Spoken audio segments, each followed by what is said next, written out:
bienvenidos a nuestra edición en video de Defensa Menos Uno, el podcast donde tres niños hablan de estupideces y vamos a eventos de Star Wars. Episodio 4.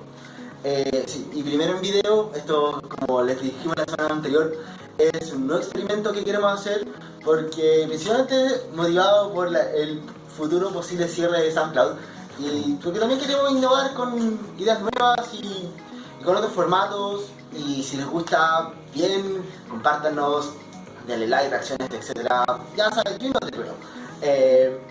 Bueno, hoy día tenemos unos cuantos temas que hablar. Por ejemplo, los anuncios de la Comic Con, que salieron ayer y hoy día en la mañana. Se ven bastante interesantes. También vamos a hablar un poco de lo que ha sido el desastre que quedó con el Pokémon Go Fest, allá en Chicago. Y finalmente lo que fue el Star Wars Fest, que fue en Limache al día de ayer, donde Goku y Slade fueron a pasear, fueron a entrevistar. Tenemos un par de entrevistas, un par de sorpresas que van a ver al final del podcast. Bueno, partamos, cabros, con los anuncios de la Comic Con. Bueno, ya fue la Comic Con, o estaba todavía, si no mal recuerdo, y ahí hicieron unos cuantos anuncios, especialmente Marvel, que mostraron el primer tráiler de Thor Ragnarok, que se ve muy bueno, se ve muy interesante, como grande la escena de la película. Mostraron que la villana es Hela, la diosa de la muerte. Bueno, va a tener una muy buena conexión con toda la historia de Infinity War, entonces. ¿Qué más? No sé, ¿qué les pareció el tráiler? Yo me gustó, lo encontré súper divertido y en general las películas de Thor las encuentro en general divertidas. Las disfruto un poquito más que cualquier otra película de Marvel. Entonces igual tengo alta expectativa con esta película, sobre todo con la interacción que va a haber entre Thor y Hulk, que es una cosa que siempre se ve como que se está construyendo harto desde la primera Avengers, en sus primeras interacciones, este como juego entre ellos dos. Entonces es divertido ver que tengan una película entre comillas propia entre los dos. Sí. Además que compensa un poco su desaparición en Civil War en realidad. Claro, justamente. Mostrar qué pasó entre medio de esa historia. Sí. Disculpa, no. A mí me interesa, dentro de lo que está viendo en el tráiler, es de que obviamente se ve que hay una full producción.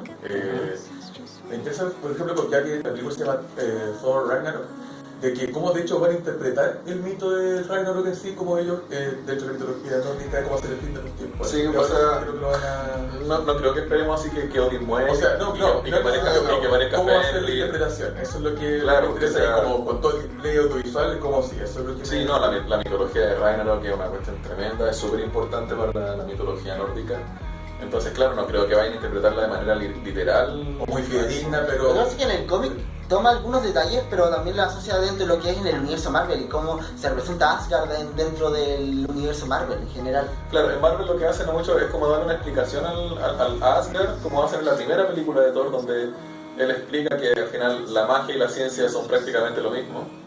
Es una ciencia muy avanzada, lo mismo, el discurso de Arthur C. Clarke, toda la tecnología. Entonces muestra como el Yggdrasil, que es el árbol que sostiene todos los mundos, en realidad es una forma en que se conecta al universo y que todos los mundos en realidad son distintos universos o distintas galaxias, lo que sea. Entonces, como que hace este tipo de conexión. Entonces, cómo llevar el Ragnarok a esto y cómo incluir personajes que son súper importantes dentro del Ragnarok. De hecho, me parece también divertido que Loki sea como, entre comillas, del bando bueno, siendo que Loki también participa en el Ragnarok y no es bueno, porque es un trickster, al fin y al cabo. Su hijo Fenrir está participando del Ragnarok en la mitología nórdica, y Fenrir es una de las criaturas más poderosas del Ragnarok, entonces no sé si lo van a incluir acá, y no creo que lo vayan a incluir aquí en Marvel, sino en realidad no sabría decirte. Bueno, a mí personalmente Thor es el que menos sigo generalmente en los cómics, entonces mucho no podía aportar dentro de la discusión y qué tan similar es a la mitología nórdica, pero al menos por lo que se ve en el trailer se ve bastante entretenido todo el combate, se mantiene el mismo humor que tienen las películas. ¿Cómo hacer la pelea entre Hulk y Thor? Esa va a ser interesante, especialmente porque se huevean entre ellos después del combate. Algo que cabe destacar es que el antagonista, justamente como mencionas tú, es la diosa de la muerte, y también es un personaje femenino, y que es un personaje femenino súper fuerte. Y de hecho, en el primer tráiler que mostraron, la canción con la que la presentaban a ella era The Immigrant Song de Led Zeppelin, que es una canción súper poderosa y que se han asociado a muchas mujeres luchadoras en el mundo de las películas, como por ejemplo fue en Shrek 3 cuando aparece Blancanieves cantando esa canción, o como también pasa con Wonder Woman, que las tonalidades que usan en su canción principal son variadas de este tema de Led Zeppelin. Entonces es bueno ver como personaje femenino empoderando tanto poder y siendo uno de los enemigos más fuertes a los que se tenga que enfrentar Thor. Excelente. Se ve bastante potente. Bueno, anunciaron y se estrena en noviembre, así que probablemente la vamos a ver. Sí, y eso. El otro anuncio que salió importante fue el tráiler de Stranger Things 2. Algo muy esperado. Sí, con música de Michael Jackson. Y a mí personalmente me Súper encantó que utilizaran el monólogo de Vincent Price para introducir en la historia. Claro, es que está súper ad hoc con lo que está pasando. O sea, efectivamente son criaturas que están reventando ahora en el mundo, que están apareciendo, que van a dejar la escoba. Entonces es una cuestión súper apropiada. De hecho fue súper entretenido cuando lo vi, me soltó una pequeña risita. Y todos los nods a lo que es la época el año 83, donde está ambientada la historia. Claro, la hacen de una manera súper bien lograda. O sea, las referencias que hacen ahí son bien de acuerdo a lo que está sucediendo. No es como en la serie de That 80's Show, que fue como un intento de continuación, por así llamarle, de That 70's Show, en donde ellos tiraban chistes y chistes de los 80 como intentando como verificar si, oye, estamos en los 80, intentaban sacar humor de eso y al final terminaban haciendo cualquier cosa. Claro. Stranger Things ha logrado hacerlo de una manera súper divertida y súper atractiva para el público en general. ¿Y qué te pareció a ti, Joku? La verdad estoy esperando explicaciones con respecto a esta fusión de las dos dimensiones. Sí, eso fue algo bien divertido y no, alguna vez leí algo que explicaba un poquito de eso, pero yo no tengo idea. Pero lo que me parece súper divertido es cómo ahora Will, que es el niño que fue secuestrado por esta entidad. Que volvió. Claro, que volvió, pero ahora lo que es divertido... Suponiendo que vieron Stranger Things, pues estamos... Vean Stranger Things. Y si no lo vieron, ya pasó el año pasado, ya fue el año pasado, ya sí, creo estamos que libres de spoilers ahora. Sí. Pero el tema es, lo que es divertido es que ahora este mundo, que era otro mundo, o el paralelo de Dark World, como le llamaban los chicos, ¿qué es lo entretenido? Que ahora se ve, antes nosotros lo veíamos como que si fuera un lugar físico totalmente, y que uno para ir ahí era necesariamente estar físicamente, uno tenía que pasar a través de un portal o algún tipo de cosa así. Pero vemos en el tráiler cómo Will ahora se transporta mentalmente a ese lugar y está como dividido en dos planos. Porque se ve que él está en el mundo real, pero de repente, pum, cambia todo y está en el mundo oscuro. Pero que ese mega monstruo... Todavía sigue conectado con el... Claro, sigue conectado con lo que pasó en la primera temporada. Pero estamos viendo como él, no es como que se estuviera conectando así como astralmente, como que fuera su alma la que se transporta, sino que él se ve físicamente en ese mundo, pero al mismo tiempo está en este mundo. Ahí se ve. Está doblemente conectado. Pero de todas formas, no solamente yo lo veo en un aspecto mental, sino que también de hecho concretamente físico, no solamente por el hecho del... O sea, siguiendo tu teoría de cómo se trasladar de un mundo a otro, porque recordemos de que en el final de la primera temporada él vomita una babosa. Claro, pero es que... Entonces, yo encuentro de que no solamente es algo meramente mental, sino que quizás yo lo veo en el aspecto de cómo estas dos dimensiones que están tratando como de fusionarse. Porque él es el puente de la...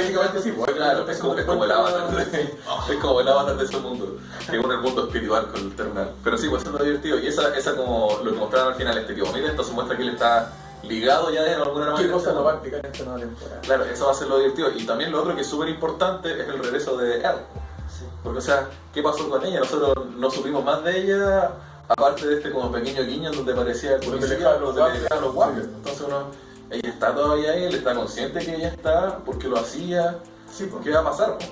Y claro, porque lo puede estar haciendo simbólicamente o quizás una de esas tiene un contacto.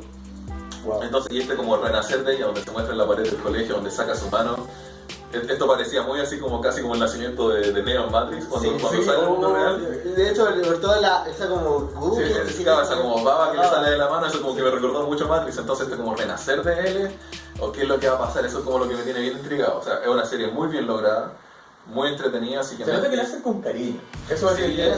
Netflix tiene eso, que hace series con mucho cariño, pero también ocurre como lo que pasó con Sense8, porque la cancelaron porque no tenía suficiente rating.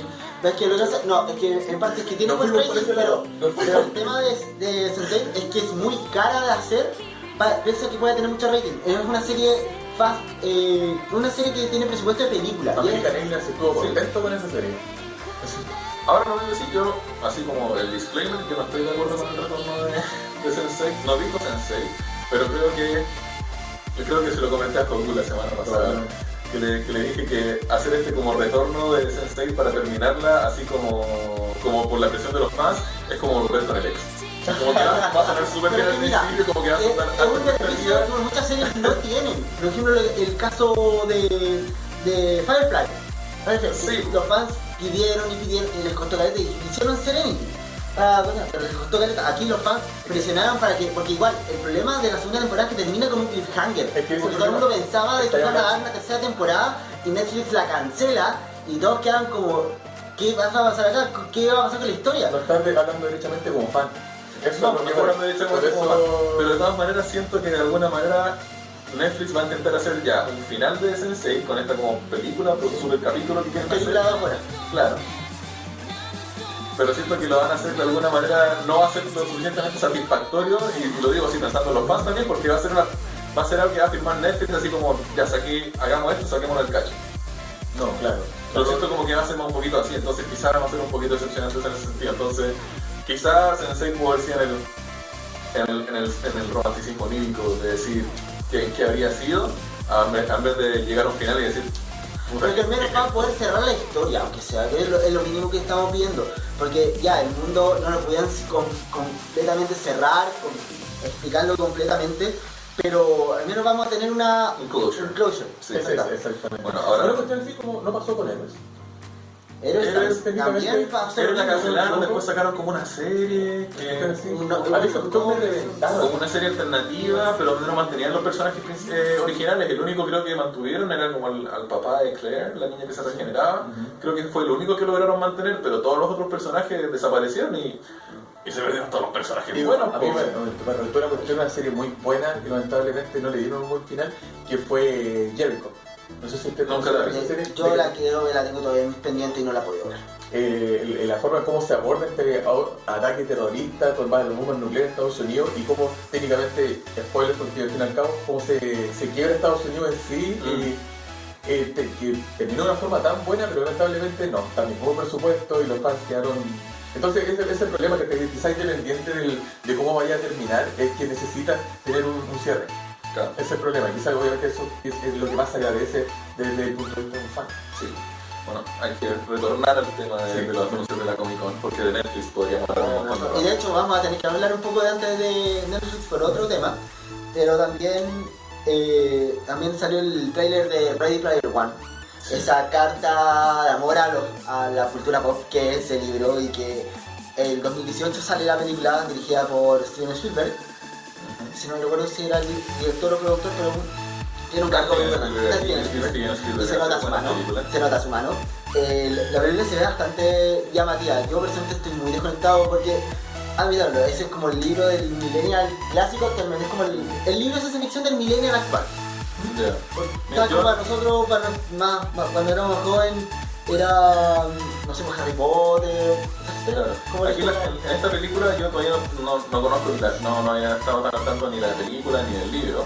Entonces, claro, vi el tráiler y vi una presentación, es hermosa la presentación, todo lo que queráis, pero en este tráiler, por lo menos, en este teaser que me dieron, no se ve cuál es el conflicto todavía. Hay que apostar a la nostalgia derechamente, a la pena. Porque esa es la gracia del libro en realidad, la nostalgia. Eso es como lo que llama mucho la atención de la historia, al menos por lo que comentan muchos los fans en internet. Y, por ejemplo, ¿qué cosas reconocemos? Por ejemplo, en el trailer vi Yo lo vi y me acordé al tiro de la película. No, de todas formas, seguía súper bien. Y luego otro vi el DeLorean. El DeLorean, Framley y Kruger. Yo vi al Kruger. Sí, y estaba también la moto de Tron. Sí, la moto de Tron que lo comentamos ahí. ¿Qué más? ¿Qué otra referencia vi en realidad? Porque había harto. Creo que se estaba concentrado, me quedé como con esa rueda, como, oh, genial. No, pero era un bonito trailer, estaba bien y, o sea, tiene harta expectativa, vamos a tener que esperar de aquí al 2018, pero va a ser una buena espera, que digamos.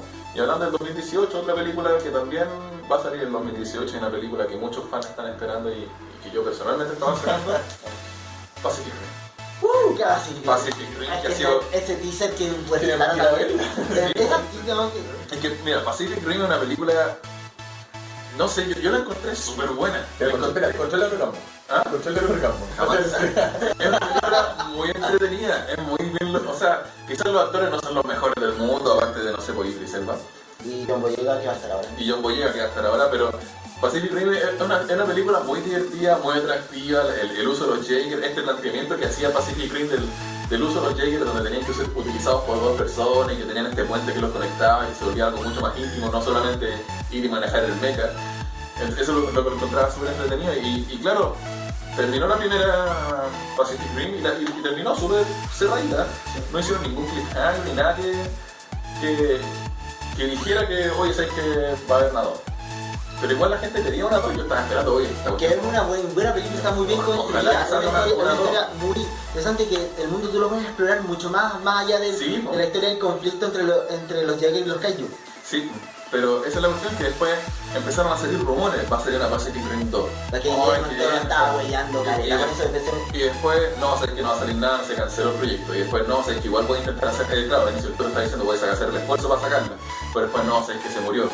Y después, hace unos cuantos días, sale el teaser de los Jaeger y yo dije, no. Y la voz de la voz de la máquina era GLaDOS, ¿no? Es GLaDOS, absolutamente GLaDOS. Ahora, ¿qué es lo interesante de este trailer? Primero que aparece John Boyega, el personaje que se hizo famoso ya gracias a Star Wars. Este personaje se supone que estaría representando al hijo del personaje que interpretó Idris Elba. Eso es lo que estaban diciendo. Me parece un poquito raro porque en la 1 nunca se mencionó, pero bueno. Pero otra cosa que encontré bien particular de este tráiler es que aparentemente los Jaeger ahora están siendo controlados por una sola persona. Quizás mejoran la tecnología. Quizás mejoran la tecnología, sí, pero le quita todo este gustito que les mencionaba anterior del puente. Cómo se conectaban. Cómo se conectaban. Así como Idris Elba le dice a Mako al final, "You can find me in the bridge". Cuando después de que hace su último sacrificio puedes encontrarme en el puente, así como que siempre voy a estar a tu lado. Entonces como que esta relación que se formaba entre los hermanos, entre Mako y el personaje principal, cuando se unían en el puente y compartían sus miedos, sus pensamientos, sus sentimientos, eso lo encontraba algo súper especial y súper propio de los Jaeger, de Pacific Rim. Entonces, ojalá que no lo quiten de Pacific Rim Uprising. O que sepan darle su buen lugar. Claro, efectivamente. Y por último, antes de cambiar el tema, el último teaser que mostraron escena de Death Note. Ah, sí. De Netflix. Bueno, ya le hemos tocado un par de veces acá en el podcast el tema de esa película. Personalmente, a mí me gustó ese teaser. Me gustó mucho, especialmente ver a Willem Dafoe actuando como Ryu. Ahí sí, realmente me convenció el personaje. Hace muchos años yo hubiera visto así como una foto de así en Tumblr o algo así, de caras de Willem Dafoe editado para que fuera como Ryu, que era como este tipo sería perfecto para interpretar a Ryu. Y claro, y cuando veo el tráiler de este teaser, y empiezo a escuchar la voz de Ryu, que yo... es Willem Dafoe. Sí, yo lo escucho... Willem Dafoe, ¿y qué hace Willem Dafoe metido ahí? El tipo es un actor pero increíble, o sea, tremendo personaje, y además que actúa en John Wick, ¿no? Pero...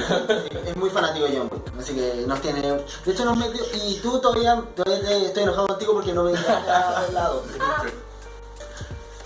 Prioridades. Yo honestamente lo que estoy esperando de esa serie, porque por ejemplo, lo que todos hemos visto... ¿La película? Lo que estoy esperando es que probablemente aquí todos vimos Death Note, precisamente, es por ejemplo esa cosa que tenía el anime de que en los momentos como críticos, así como de tensión, de clímax, de que hacían el enfoque en el ojo. Ah, que tenga esa habitación. Que se tomen esa mucho del medio en realidad, del anime, del medio. Era bien propio del anime porque en el manga nos pasaba eso. Es que directamente como actor, luego... Depende mucho cómo lo representan, porque también cuando se hicieron las películas de Death Note en Japón, también no utilizaron ese recurso. Y pese que igual trataron de mantener el tono y en realidad las películas eran malísimas, no me gustaron las películas. A mí me encantó el manga, yo soy muy fanático del manga de Death Note. Yo tengo los primeros 3 tomos, te los vendo. Vamos a hablar después. No, y por eso es un manga bastante bueno, una historia bastante buena y que también da el problema que todo el mundo se ha quejado últimamente del tema de la apropiación cultural, que ya lo hemos tocado Sí, pero eso no es 300 porque, veces. o sea, mira, sabes que aparte de la apropiación cultural, a mí lo único que me chocó es el personaje que he mostrado hasta ahora de Kira, que es muy distinto al personaje de Kira de los mangas que hemos visto. O sea, este personaje frío, calculador, ultra inteligente y todo esto. Aquí se ve como un personaje igual bastante emocional, mucho más competente socialmente, por así decirlo. Porque como que se ve que hay una interacción así con un personaje... ¿A dónde estás hablando? Ah, muy bien. Dale. Huele. No. Pero se ve como un personaje que es mucho más involucrado, es como un poquito más humano, ¿no? Como que tiene una relación de amistad con una niña, parece, o algo así se ha visto por lo menos en los trailers, como que hay una cuestión que cambia. Entonces, igual va a ser divertido cómo van a extrapolar este personaje. Cómo van a Que es llevar lo que igual les decía la otra vez, de que es una adaptación de cómo sería la historia, el concepto de Death Note llevado a un universo estadounidense. Porque, como les decía antes, Light en el manga y en el anime era muy perfecto porque ese era el estereotipo de la persona exitosa, bacán, como lo que uno espera del adolescente promedio japonés. Claro. Mientras que, Sí, o sea, eso debería ser así como, bueno, como que...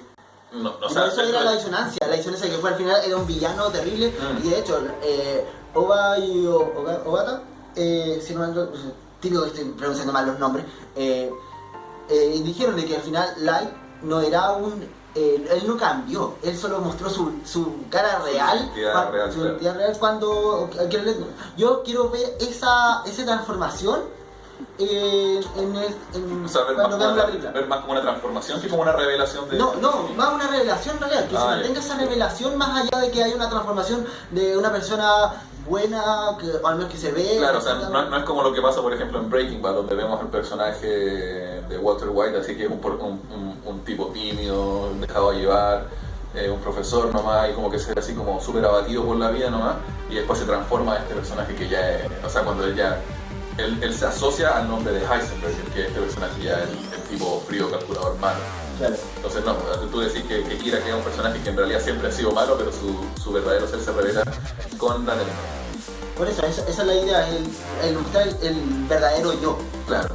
Sacarse el persona, la máscara que ya no metió medio. Es como una construcción de antihéroe, de hecho. Claro. Sí, en eso. Yo quería hacer una anotación hacia, aprovechando que estamos hablando de Netflix y salió el tema de Breaking Bad un poquito relacionado. Netflix ahora hace poco soltó su nueva serie, Ozark, que es una serie interpretada por Jason Bateman, que es un actor conocido por comedia prácticamente, pero esta es una serie, es un drama, es similar a más o menos lo que pasa con Breaking Bad. Y sabéis que se mandó una buena actuación. Ayer vi el primer capítulo y es una buena serie, la recomiendo totalmente, es súper entretenida. Y también es ver esto mismo, lo mismo que pasó con Bryan Cranston, que antes todos lo reconocíamos como el papá de Malcolm. Y después pasa... y múltiples villanos de Power Rangers también. Claro. Entonces eso mismo que pasó ser de Bryan Cranston, el papá de Malcolm, a ser Bryan Cranston, Walter White de Breaking Bad, fue una tremenda transformación para él. Entonces quizás esta sea como esta misma oportunidad para Jason Bateman de transformarse en un personaje icónico en un tipo de serie como este, que es como la que es Ozark. Así que, gente, si quiere verla, se la recomiendo totalmente. El primer capítulo es súper bueno, es bien entretenido. Así que eso, vean Ozark, así saca segunda temporada.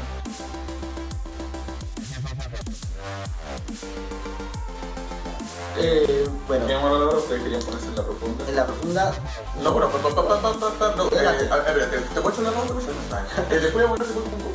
Ah, de veras, fiasco de Pokémon Go. Pokémon Go, ese fue algo interesante, especialmente un tema que nos toca un poco con la historia de cómo nos conocimos los tres en realidad. Claro. Bueno, un poco de contexto lo que pasó ayer en Chicago. El evento de Pokémon Go, el Pokémon Go Fest, marcando el primer aniversario del juego y el lanzamiento de los Pokémon legendarios como objetivos de captura dentro del juego. Hubo un evento, Niantic organizó un evento en Chicago, que era con entrada y todos iban a repartirles a Lugia y un montón de competencias, etc.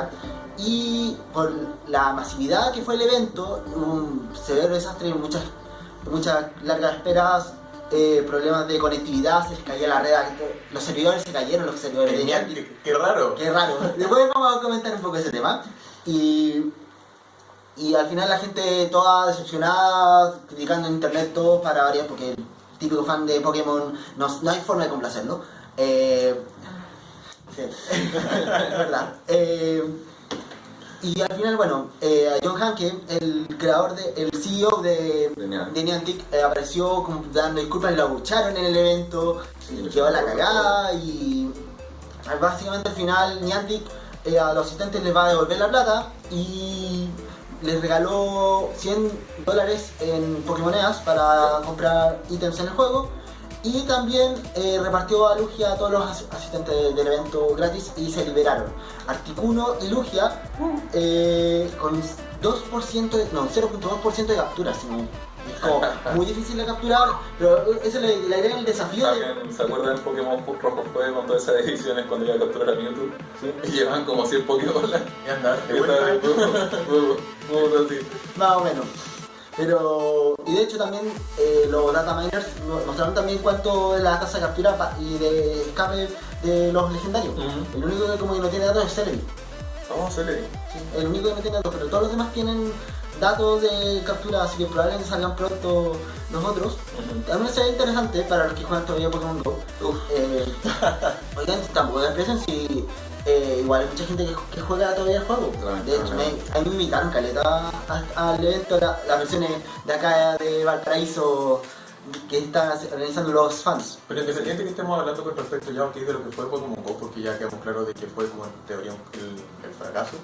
Entonces, ¿qué es lo que nosotros como tres jugadores de realidad aumentada, de que qué podríamos decirle a Pokémon GO que qué es lo que falta? Quizá con esas qué es lo que podríamos coincidir con... Sí. Mira, sé que partiendo de ya, Pokémon GO es creado por la empresa Niantic. ¿Ya? Para que, así como un poquito de contexto. Niantic es una empresa que partió de Google, partió como un laboratorio de Google que partió creando Filtrip. Claro, Filtrip. Y todo esto era una idea así para aplicar para juegos de realidad aumentada. Niantic crea Ingress. Juego por el cual nos conocimos. Juego por el cual nos conocimos nosotros tres y por el cual estamos interactuando actualmente, lamentablemente. Pero, la idea del juego de Ingress también es un juego de realidad aumentada, donde hay una competitividad entre dos facciones, donde esto es algo que es curioso porque mucha gente ignora de dónde aparecen las Poképaradas y como que muchos dicen que fue gracias a nuestro esfuerzo. Sí, claro, mucha gente piensa que las Poképaradas como que las pusieron los de Niantic ahí, pues, ¿cachai? O sea, claro, porque el pase sí, pero todo el trabajo, todas las Poképaradas son portales de Ingress, del juego de Ingress, que fueron enviadas por usuarios de Ingress. Disculpa, pause. Gente Limache, de nada. Claro, gente Limache, de nada este hombre. De 7 portales a 40. Eso en Villa Alemana, en los tiempos que vivía allá. Y acá que reportaba un montón de que lo banearon por reportar un portal que... Morrison, hoy legendario. Era válido. Claro, o sea, si es que ven portales tales que tengan nombres como Iglesia Pentecostal, gracias. No es un error de Niantic, no es como que Niantic lo haya hecho, esa cuestión fue de Ingress. Entonces, fue directamente trabajo claro, de los jugadores de Ingress. Y el Goku está en Goku en la Plaza Vergara. Fue creación de otro compañero. Pero ¿qué es la cosa que aquí me impactó mucho? Es que yo cuando jugaba Ingress y le comentaba a mis amigos de la universidad, a los amigos de casa, etcétera, como que me huevean, decían, ¿cómo juega esa cuestión? Que fome, tenés que caminar y salir. Huevean caleta con eso. Claro, como que huevean caleta como, ay, tus portales, así esto, no, que fome. Pero sale Pokémon GO y todos vueltos locos. Haciendo lo mismo. Haciendo exactamente lo mismo. Y peor. Y peor, ¿por qué? Porque Pokémon GO, ¿qué? No tenía competitividad, no había un objetivo de juego. Lo estaban partiendo, el problema es que tampoco pueden tirar con...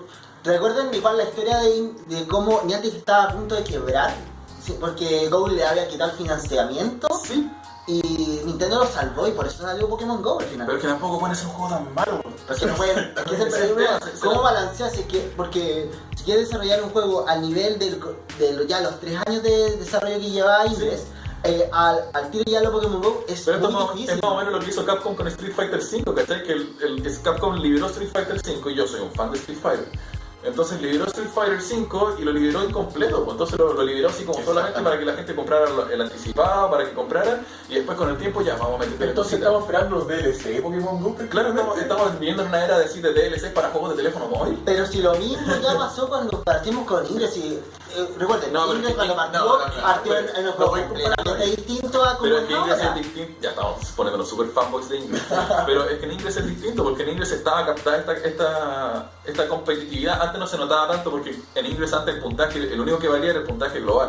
Sí. No había esto como se divide ahora en celdas específicas donde competimos ahora nosotros aquí en la Pero por lo región. mismo, partió de una parte más global y ahora empezó Pero a es que Ingress lo que crearse ha hecho- comunidades. ha hecho ser como- ha hecho- Esa evolución ha llevado a cómo se desarrolla el juego ahora y yo creo que los de Niantic también esperaban lo mismo que pasara con Pokémon GO. Claro, El problema es que pero nos contaban de lo obsesivo compulsivo que son los pequeñoños, Pero precisamente es que- porque ellos esperaban que fuese básicamente un juego como los de Game Boy. Pero es que igual en eso es súper celular. justificado porque o sea, uno cuando Porque juega... también un tema de realidad, porque querer un juego tan avanzado como se cuenta con ya los 700 y tantos Pokémon que hay, y con toda la habilidad, No, claro, el juego no no podéis les va a pedir correr en todo. todos los celulares. No, ese no es el podéis problema. pedir todos los Pokémon, ¿cachai? Los 150 primeros como hicieron fue súper bueno.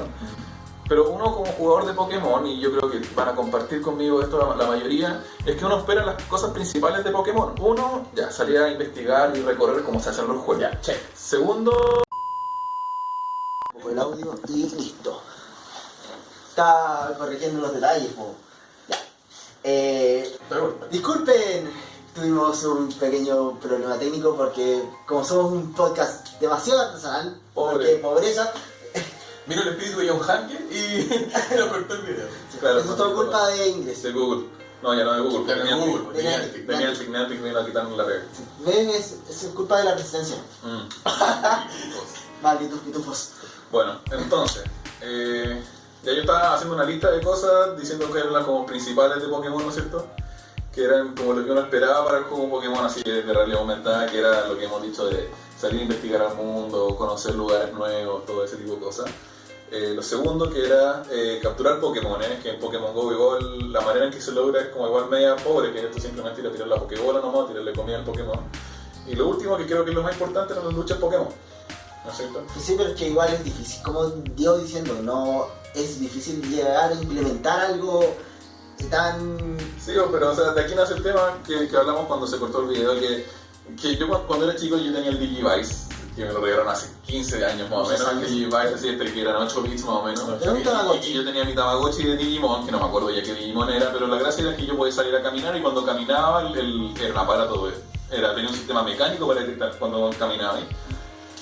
No era así como con GPS, nada así, era antiquísimo. Entonces tú caminabas y el mono como que estuviera caminando contigo, te encontrabas con peleas Digimon, y si tenías un amigo que también tenía otro Digivice, podían hacer peleas entre los Digimones de los Digivice, ¿cachai? Entonces, ¿cómo pueden lograr eso ahí? Estaba Pero viendo la Pokémon- experiencia de Pokémon GO en ese Claro, momento. pues eso es lo que Pero me es que perdía de no- Pokémon GO. Pero es que igual, yo insisto, el problema es que como Niantic, que es un estudio pequeño, pese a todas las lucas que puedan tener, es un estudio pequeño y la gente se va más por el tema de apariencia más que de fondo. El juego, puedes tener un juego muy bueno, pero si no tienes una forma atractiva de llevarlo, de cómo venderlo, es difícil poder... Estoy de acuerdo con lo que hacerlo. dices, pero es que el caso es de que yo lo pienso así, porque obviamente como estaba hablando de aspectos de estética, yo creo que hay un departamento de diseño que está encargado en ese sentido y que puede ser muy difícil, o sea, muy diferente a lo que es el departamento de programación. Y además de que tiene que tener en cuenta las facilidades técnicas de los mismos No, equipos, sí, porque eso lo entiendo. la gracia es que Pokémon GO tiene que ser lo compatible con la mayor cantidad de dispositivos que existen en el mundo. Es que por eso Porque creo que es mi gracias duda. en el mundo, parece que a lo que le gustaría, casi todos los equipos son Android y los equipos Android son de distintas capacidades y mucha gente que tiene teléfonos de gama baja, especialmente en mercados emergentes como en India, en China, acá en misma Sudamérica, en Chile, casi todos los teléfonos, tenemos teléfonos penca, hay un artículo en 8 GB que muestra mucho ese tema. Por eso estoy diciendo que es como una duda, porque en realidad obviamente yo como ignorante estoy diciendo de que no sé cómo hacer el proceso, que tanto es el describir todo ese tipo de funciones para que obviamente puedan suplir esa demanda, ¿me entiendes? Por eso es difícil lograr hacer un balance entre jugabilidad de que la mayor cantidad de gente pueda acceder a un juego y por las capacidades del teléfono y lograr un producto atractivo que cumpla con las expectativas de los jugadores. va a ser siempre muy difícil, a lo menos que todos los jugadores tuviesen un Samsung Galaxy 8 o un iPhone 7, todos por igual, y eso no va a pasar porque capitalismo. De todas formas, lo que yo quiero agregar en ese aspecto, dando por ejemplo cómo se desarrolla Pokémon GO en sí, en contexto de los juegos de realidad aumentada, es lo que yo considero que es un punto súper importante que debería de estar presente en estos juegos, que es el aspecto social, en el sentido de que, como estábamos discutiendo antes, de que lo que tiene en inglés, que no tiene Pokémon GO, por ejemplo, es el COM, de que el COM es un sistema que te permite, que te facilita lo que es el sistema de comunicación con otros jugadores de Pokémon GO, que lo carece.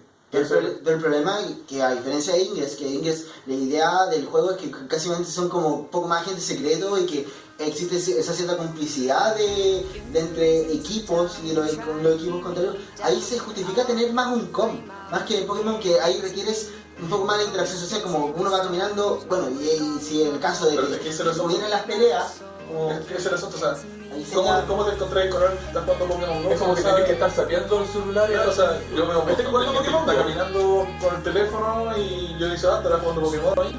Es que hay diferentes perspectivas de cómo se estaría utilizando el sistema de COM, porque obviamente quizás yo lo estoy viendo de que el COM te facilitaría la comunicación. En cambio, no sé si lo estás viendo en el sentido de como, por ejemplo, no tener COM te obliga a hablar con otra gente. Pero también, con el público también, porque el público de Ingress, por ejemplo, son casi gente adulto joven, adulto, Claro, sí, pues ahí te de entiendo mayor, por el tema de que hay muchos niños en Pokémon Sí, GO. eso es cierto. Y eso puede dar problemas, y de hecho uno de los grandes problemas por lo cual Nintendo también es como la excusa que da Nintendo para no tener un buen sistema de comunicación por audio o comunicación online. No entiendo, sobre de todas formas el aspecto de la comunicación, en base a cosas que te restringir, tener cuidado y aspecto de privacidad, eso lo entiendo, pero de todas formas yo te digo, a mí me es difícil porque como yo estoy perfilado dentro del género de juegos de realidad aumentada, me es difícil de que el aspecto social es un punto muy importante, irónicamente el hecho porque nosotros tres estamos acá, Sí, de partida, verdad. eso es lo que, como poner en boga esa base. bueno, dándole conclusión a este tema y retomar el otro tema que teníamos que no lo De grabamos. hecho teníamos mucho que hablar y por temas de cámara tuvimos un pequeño desperfecto. Queremos hablar un poco sobre lo que pasó ayer en Limache En Star Wars Fest. Claro, eso fue un evento súper importante, el Star Wars Fest Limache, segunda edición. Siento que la primera no se conoce tanto aparentemente. Yo fui nomás, pero la verdad, no hubo tanto asistente Sí. como, o sea, importante como el pueden ¿No estaba tan bien difundido? Aparte, de hecho, tampoco estuvo muy difundido y estuvo lleno. Sí, a pesar de que eso que era como el más importante, porque eran los más grandes aquí en Chile. Pero no, fue un evento súper importante, el Star Wars Fest de Limache, 2017, julio, etcétera, etcétera. Fue súper importante justamente por lo que decía antes, porque fue uno de los eventos más grandes que se ha hecho en Chile de Star Wars y bueno, agrupó gente de todos lados de Chile para esto, o sea, había gente del norte, de Santiago, Concepción, de todos lados. Antofagasta, y no, sí, fue una cuestión súper grande, fue súper importante y además con un panel de invitados también bastante considerable, o sea, no eran cualquier persona, Eran eran tantos conocidos, de hecho, bastante por lo cual llamó bastante Sí. convocatoria.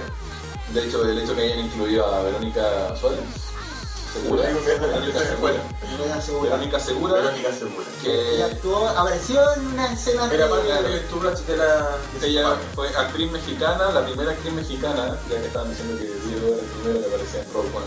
Bueno, pero ella fue la primera actriz mexicana que aparece en Star Wars, siendo como una de las guardaespaldas de la reina Amidala. Y bueno, ahí nos contó cuál fue su experiencia para haber actuado en esa escena que duró ¿Cuánto me gustó? que duró como 20 segundos, bueno, independiente de eso, pero O sea, no la escena, me refiero a lo que fue su exposición. claro, su exposición fue un poco latera porque al final lo único que hizo fue leer 3 páginas de lo que ella había escrito.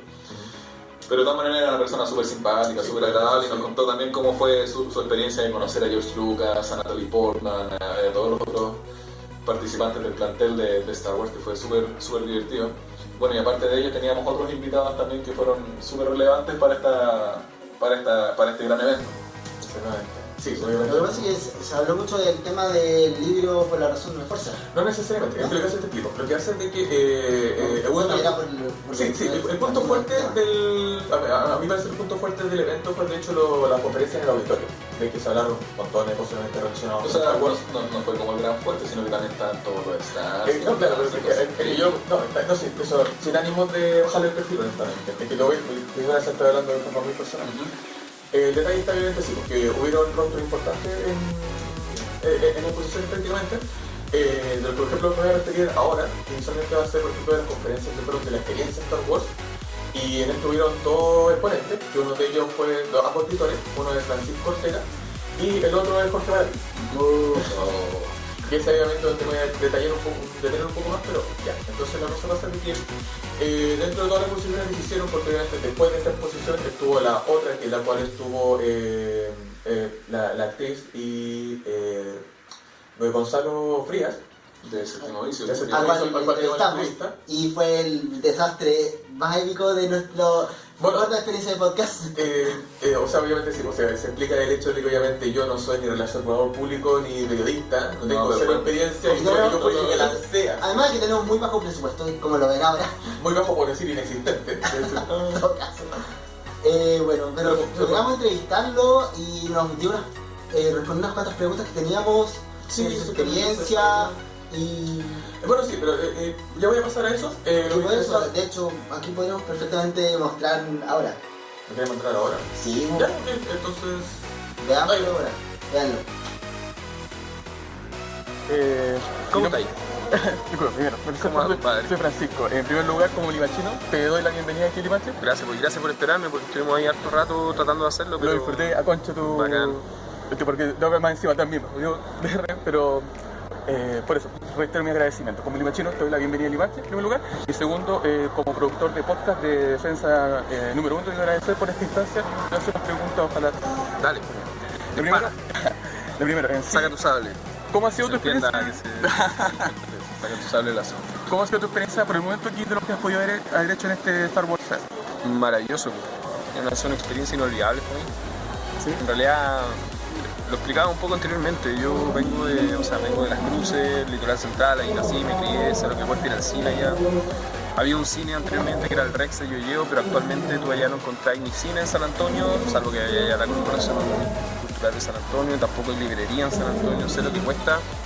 Es decir, uno tiene que ir a los lugares, ¿cachai? No como Santiago, que prácticamente el cine llega a ti, hay cine en todos lados y me parece fantástico, pero yo prefiero estar en lugares donde no hace falta este tipo de eventos que donde no se puede marcar la diferencia, porque abunda, ¿me explico?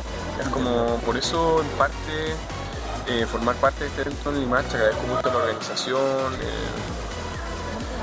me sentí en casa, me sentí como en familia, como una extensión de mi living, a ese nivel de intimidad con las personas. Es como fantástico saber que normalmente yo paso como muy encerrado haciendo el séptimo y esta es una experiencia para mí de conocer otras personas, saber lo que uno hace significa, no por mí, sino por el trabajo que hago, y me voy con mucha energía increíble de vuelta para Santiago. O sea, de vuelta al Séptimo Vicio, no quiero decir Santiago, sucede que allá está lo que hago, ¿cachai? Pero créeme que el Séptimo Vicio ahora tiene combustible para rato después de este tipo de encuentros. Porque uno suele normalmente como, no cuestionarse, pero en mi caso digo, bueno, ya llevamos 20 años en esto, no es que piense en la historia de lo que he hecho, estoy normalmente pensando por qué todavía lo hago, por qué sigo haciéndolo. Y son encuentros como este, lo que me hacen decir, wow, es por esto, es por este tipo de cosas, ¿cachai? Y eso para mí es impagable. Yo como fan puedo decir de que apoyo totalmente y comparto tus sentimientos. Buenísimo, muchas gracias. Como segundo quiero seguir preguntándote cuáles son tus expectativas sobre la venidera entrega de Star Wars. Mira, vi lo que salió hace poquito, ese Behind the Scenes, que termina con Carrie Fisher diciendo que eso es lo bonito de todo esto, que un sentimiento de familia. Y debo decir que viendo ese Behind the Scenes hace poquito que salió, son como 3 minutos, no sé si lo viste, el Behind the Scenes, sale Gareth Edwards hablando, y sale John Boyega, sale Daisy Ridley, salen todos en realidad, aparece Mark Hamill, en fin, y vi como todos los animatronics y las criaturas que se están desarrollando, que me llevan un poco a la manera de hacer efectos prácticos como la factoría de criaturas a la antigua usanza, me refiero al Imperio Contraataca, ¿cachai? La galaxia original, y vi esas criaturas como biomecánica y dije, wow, está volviendo la esencia de no tanto efecto digital, sino que efecto práctico, analógico. Fue así, ¡guau! Parece que está volviendo a su cauce, al cauce vital.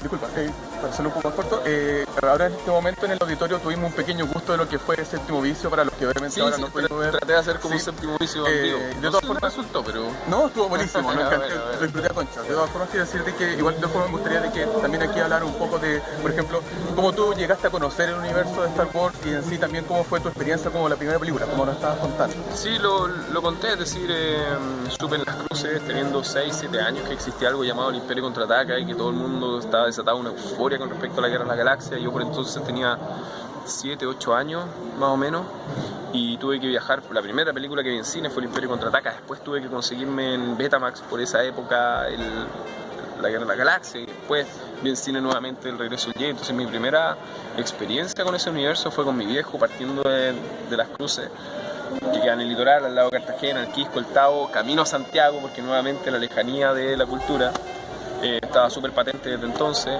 y ya te lo mencioné, y el camino a Santiago fue así, ya era parte de la película. Yo ya el Imperio Contraataca ya partía, incluso cuando salí caminando fuera de mi casa, ya veía las lucecitas rojas del cine en el patio, así como una alfombra roja. Ese hormigueo como de entusiasmo de cuando uno es niño y te dicen, te hablan de que vas a ver como una película, en esos tiempos en que ver una película era algo excepcional, no es como lo cotidiano de hoy, era como recordar eso. Por eso te digo, las películas están fuera y dentro de la pantalla, es decir, el Imperio Contraataca para mí hace que me recuerde de todo un día, incluso de la semana antes de verla, por lo que significó. Perfecto. Antes de que terminemos esto, ya te están haciendo así. Sí, no, lo entiendo. De que por favor, me mandes un saludo a nuestros auditores del podcast de Defensa Menos Uno. Un saludo del Pelado Piel, del Dr. Simi, las películas para todos los amantes del cine, la música, los documentales de todas las edades, tamaños, épocas, colores, dimensiones, Rick and Morty y formas, a la Defensa Menos Uno. Muchas gracias. Muchas gracias. Bueno, muchas gracias Gonzalo Frías por esta entrevista. Gracias por la paciencia, gracias por la inexperiencia, Gracias por iniciarme la Gracias por demostrar cómo no hay que hacer una entrevista. Gracias, sí. De hecho, porque por lo que nos contaba Goku, de que él fue, básicamente él dio la entrevista para nosotros más que nosotros dieron la entrevista. En teoría yo casi gestioné todo, y aquí Pablo me hizo de camarógrafo, pero aquí la estrella técnicamente fue Gonzalo, que fue quien me supo dirigir bien la entrevista. No, Gonzalo fue un 7, o sea, una persona muy notable, que fue un agradable haberlo conocido, haber estado con él. El tipo se portó súper bien, era súper buena onda con toda la gente. De hecho, el tipo, cuando se subió al panel, lo primero que hizo fue ir a repartir dulces para los dulces que tenían ahí. Y después, cuando se bajaba, a gente que estuviera al lado, lo saludaba, y lo saludaba con muy súper buena onda. Muy agradable. Así que muchas gracias, Gonzalo, por la entrevista, por el tiempo que dedicaste a nosotros, que además fue tiempo VIP, porque nos dieron acceso VIP. Nosotros esperábamos que hubiese sido una entrevista así como un poco más en el medio del pasillo. Claro. No, fue más preguntas. Eso fue, se lo agradezco mucho la producción también de Star Wars. Sí. Entonces, a lo que me quería remitir, los caballeros, la verdad. Y esto lo digo de forma muy personal, ¿viste? Sí. Así. Entonces, retomándole lo anterior con respecto a lo que fueron las exposiciones, pasó en este momento lo que fue la parte del Star Wars Experience, donde habló Francisco Ortega y Jorge Baradit. En primer lugar, Francisco Ortega, genial. Me gustó mucho la forma como abordó y hizo la similitud entre lo que es, por ejemplo, el imperio y lo que fue la dictadura aquí en Chile, que obviamente también creo que se toca dentro de lo que fue el libro La razón a la fuerza, donde él y Baradit también fueron partícipes. Pero el punto importante que quiero llegar, porque aquí obviamente voy a hacer una crítica súper personal, la verdad, que a mí no me gustó para nada la exposición de Jorge Baradit.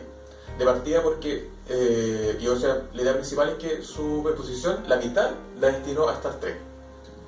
Entonces, a lo que voy es que, fuera de contexto, fuera de lugar, y no tampoco quiero sonar así como un fan extremo, pero a lo que voy es que si quieres abordar el aspecto de tu tema, que es la literatura, y esto yo lo estoy tomando también como alguien de la literatura, ya que aquí tengo dos científicos y yo soy el lado humanista del podcast, tú honestamente lo puedes dedicar la mitad de todo lo que tú estás diciendo, a menos obviamente de que Francisco Ortega no te haya dejado con tema, con lo que me pasa lo que está hablando, yo no lo sé, adoro la duda, pero tú no puedes hacer eso lo que hiciste, la verdad. Yo honestamente me encontré con decepción.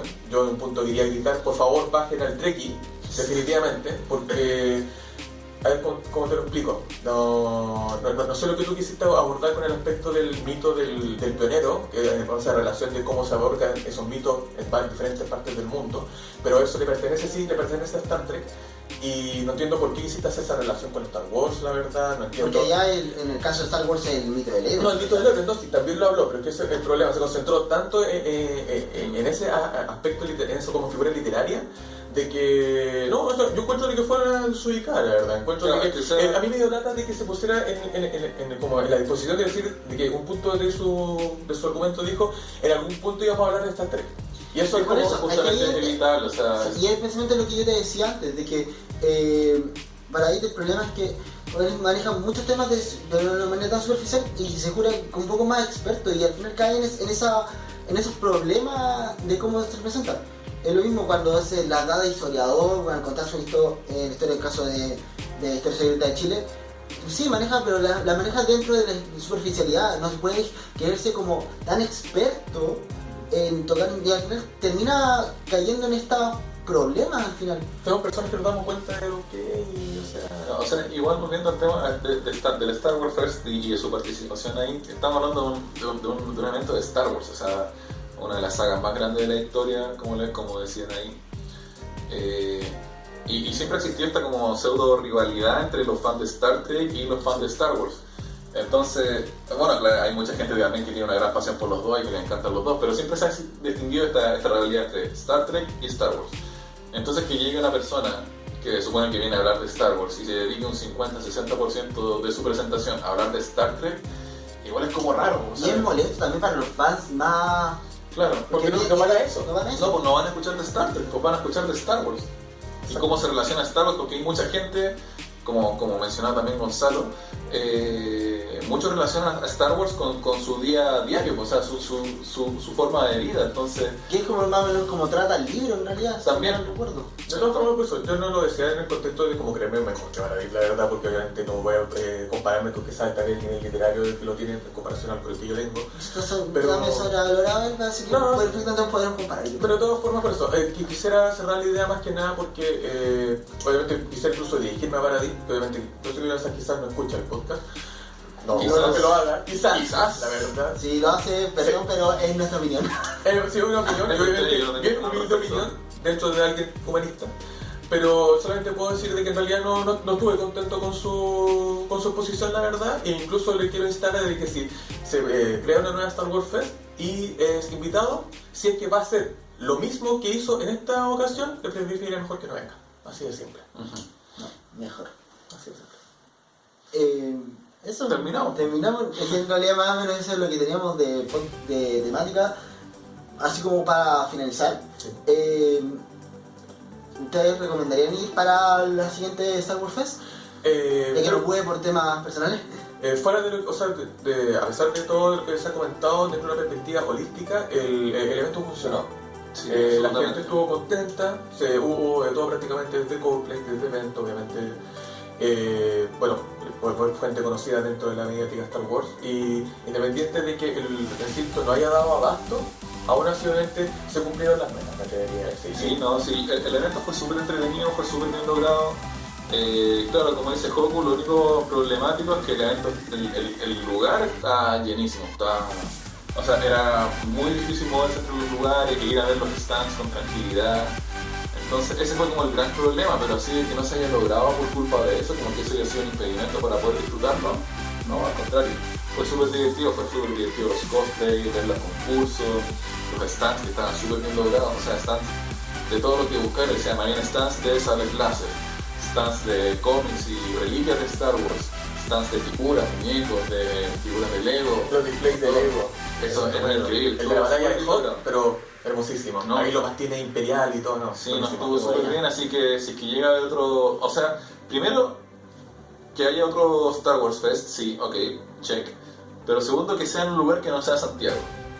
Porque eso fue súper importante, que haya sido un Star Wars Fest en un lugar como Limache. Que es un lugar que... Estamos quebrando el centralismo en Chile. Claro, esa es la idea, quebrar el centralismo en Chile, que en Santiago no es Chile. Entonces, como llevar esto a lugares donde la gente pueda asistir con mayor tranquilidad.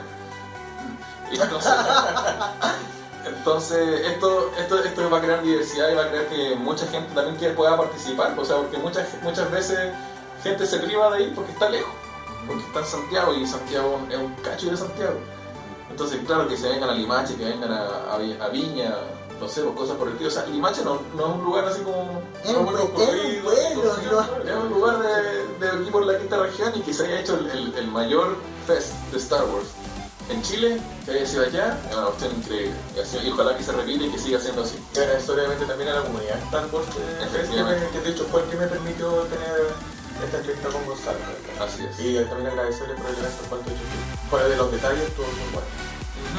Bueno, esto ha sido todo nuestro experimento audiovisual de este cuarto podcast de historia. Cualquiera se equivoca, cualquiera se equivoca. Por eso tenemos problemas de cámara. Bueno, este fue nuestro cuarto episodio de Defensa Menos Uno. Muchas gracias por vernos. Queremos su feedback. A ver qué tenemos que mejorar. Como van a ver, un gran cambio de calidad de cámara entre el podcast. Pero de todo, en realidad, esto todavía estamos vendiendo. Recuerden que no manejamos nada de presupuesto, así que esperamos sus donaciones, su like, su puro capitalismo. Eso, su feedback, recuerden escribirnos o mandarnos like en nuestro Facebook, en Twitter, @defensa-1, ahora en nuestro YouTube también, @def-1. Y eso, esperamos sus comentarios y estén pendientes para nuestro próximo capítulo, donde vamos a tener también unas sorpresas, nuevos temas y como siempre, sean bienvenidos. Esto ha sido todo. Nos vemos. Chau. Chau.